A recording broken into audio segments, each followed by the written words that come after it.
Yo, what is going on, guys? Welcome back to another video. Today we're going to be focusing on a brand new Batman series. This is a DC Black Label book called Batman Reptilian. This came out a while back and has the very, let's say, interesting creative team of Garth Ennis as the writer and Liam Sharp on art. And you're going to see why that's interesting here in a minute. All I want to say up front, though, is this is the type of miniseries where you keep an open mind because it's a little bit weird. So with this first issue, it immediately opens up outside. It's raining. We're sitting just outside a courthouse on the steps. A crowd of reporters is questioning an attorney and his client over a case that just got settled, and the attorney starts addressing the crowd on behalf of his client, saying, "I'm pleased to say that these charges have been dropped and that the shameful attack on my client's good name is finally at an end. We, of course, will be considering a defamation suit as we move forward with our suit against the Gotham City District Attorney, and we will inform you of our decision in good time." A reporter pipes up from the crowd, "And do you have any comment on the evidence provided by the Batman being suppressed?" The attorney replies, "The word is disallowed. The allegations made by that vigilante you're talking about had no evidence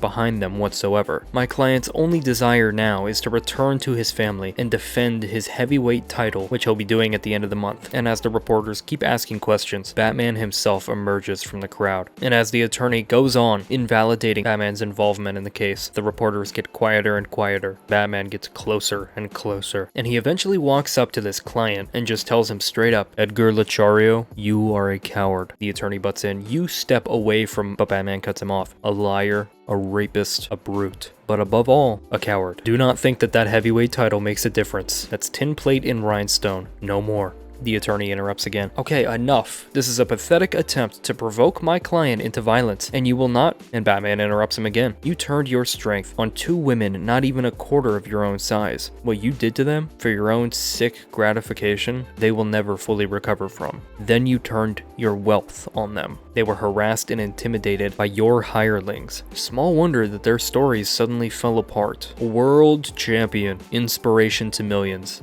coward, and you know it. When it's just you in the mirror and you're calling yourself a warrior, you know it. When you're making love to your wife, you know it." And suddenly the client starts to swing on Batman. And as he's doing so, Batman continues, "When you're kissing those whelps of yours goodnight, you know it." And suddenly all the reporters start flashing their cameras. Everyone starts to record and take pictures of the act that's about to take place. "And now they know it too," he says, before moving to the side and dodging his hit, and then taking him down himself. And we hear the client scream out in pain. And with blood splattered everywhere, all the reporters scattered and backed up, the attorney gasping and looking down at his client, Batman simply walks away back into the shadows, muttering, "Self-defense." And a couple things you'll notice right off the bat here. The art is amazing. It is immaculate. And what's even better is that Liam Sharp is not only the artist, but the colorist, and also the cover artist. So this is literally all him. This is not a team of, a line artist and or a painter and then a colorist and then a, whatever. This is just him on art. This is him putting this together. It also gives it that cinematic feel, which really goes along well with Garth Ennis' writing. And then we see this absolutely, again, cinematic look at the Batcave. And just after Batman gets done doing this respectable deed, knowing that that man very likely was guilty of what he didn't get convicted for, Batman actually says something a little bit surprising to Alfred. "Well, if I was a betting man, I'd wager a hefty sum that his wife is gonna be stupid enough to stay with him, not to mention push him around in his chair." Which right off the bat, you're like, that doesn't really sound like Batman, right? He just took down this culprit who supposedly used his massive weight and power to harm two women, and you don't think that he could do that to his wife? But that's one of the things about Garth Ennis' writing. If you've read anything that he's ever done, then you know that he loves to take these iconic characters and just dirty them up, you know what I mean? Where writers like Jeff Johns and Jonathan Hickman really bring out the best in certain characters, really highlight what makes them special, and lean into that idolizing factor of superheroes, the thing that got us all into comics. Garth Ennis kind of does the exact opposite. He wants to expose characters. He wants to expose these idols for how dirty they can be, how wrong they can be. And if there's nothing there, he's gonna add something, just to make the story a little bit interesting, a little bit unique. So this usual look that we have at superheroes, where they're moral, they're selfless, they're altruistic, he takes that and he's like, no, they're a little bit ugly. They're a little bit sour. They're a little bit gross. They're a little bit screwed up. Maybe they don't care as much. Maybe they're not extremely sensitive. Right, so that's not to say that we're dealing with an evil Batman here, but we're looking at a version of him that you can't really idolize. So it gives you a completely different type of narrative, and you don't really know how far he's gonna go. You don't know what to expect. And for me, that's really interesting. That kind of makes Batman, spices him up a little bit in just the right way. "I thought the whole thing was a tad bit public," Alfred says. "Well, what should I have done? Lurked on a rooftop? Hissed from the shadows? Keep the scum guessing?"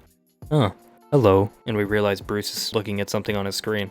What is it? Alfred asks. A 911 call half an hour ago. Paramedics and PD response. Good lord. Confirming the Scarecrow and the Mad Hatter found together, assaulted and gutted. Dead? Alfred asks. No, just mutilated.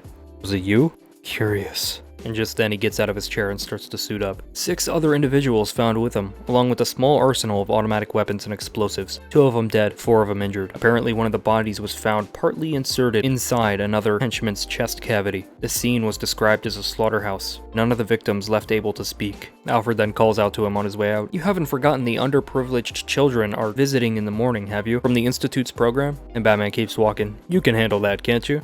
On top of my usual tasks afterwards, I suppose, Alfred says sarcastically. That's the spirit, Batman answers, getting into the Batmobile. We're then taken to this bar where Batman is interrogating the locals and the bartender behind the counter. Oh god, not us again, the bartender says. Stop whining. Cheap beer, cheaper people. Yeah, I know that, but where's Volkov? I mean, I don't know where he is right now. Well, someone does.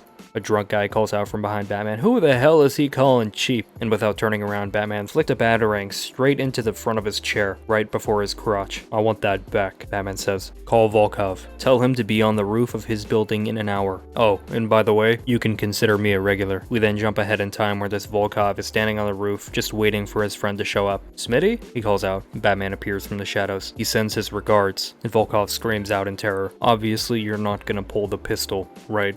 Volkov backs up. Hey, come on, man. What are you worried about? Batman never kills. Everyone knows that. You can walk away whenever you want, he says, pushing Volkov to the edge of the roof. God, please, what is it you want? What have I done? Where to begin? Just to keep things manageable, let's talk about the Scarecrow. You've been with him ever since he came over from Russia. Oh god, are you here about that thing with the Penguin and the Riddler? I didn't do that. Look, whatever did, that wasn't even human. Look, I know you hear some weird stuff about the Moscow cruise, but Batman interrupts him. No, I mean that thing with the Scarecrow and the Hatter. What happened to the other 2?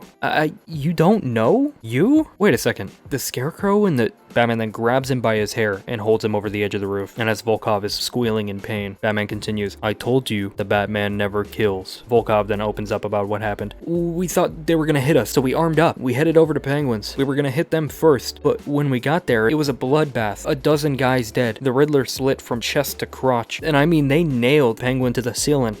God, I'm gonna take that to my grave. They? Batman says. I have absolutely no idea whatsoever. But everything's been screwy since that meeting, man. You didn't hear this from me, okay? But every month they get together and try to cook up a plan to kill me. What? How? Do you bug them? I used to, but I stopped when I realized they could never agree on the results. What was so different about them meeting this time around? I don't know, it felt like there was something in the air. Almost so strong that you could smell it. It's not like they're old comrades to begin with. They nearly always end up screaming at each other. But that night was bad, man. I mean, everyone seemed like they wanted to go the minute they walked in. Me and the rest of the guns and muscle, we felt it too. Usually we just grab a smoke and catch up while the freaks do their thing, but everything annoyed me. Every voice that piped up, every little movement on the edge of my vision, every breath I heard anyone take, it was aggravating. We all felt it in the air. We just wanted to fight. Sooner or later, that's exactly where it went. But the weird thing was that everyone pulled. Not a single person in the room didn't have their gun drawn. It wasn't just the Penguin's crew and Joker's boys. It was the whole room. Guys who had no beef with each other, or they worked together half the time, or they had no history at all and didn't even know the names of everyone else. Like, I am literally muzzle to muzzle with Slow Joe Kelly, and for the life of me, I cannot tell you why.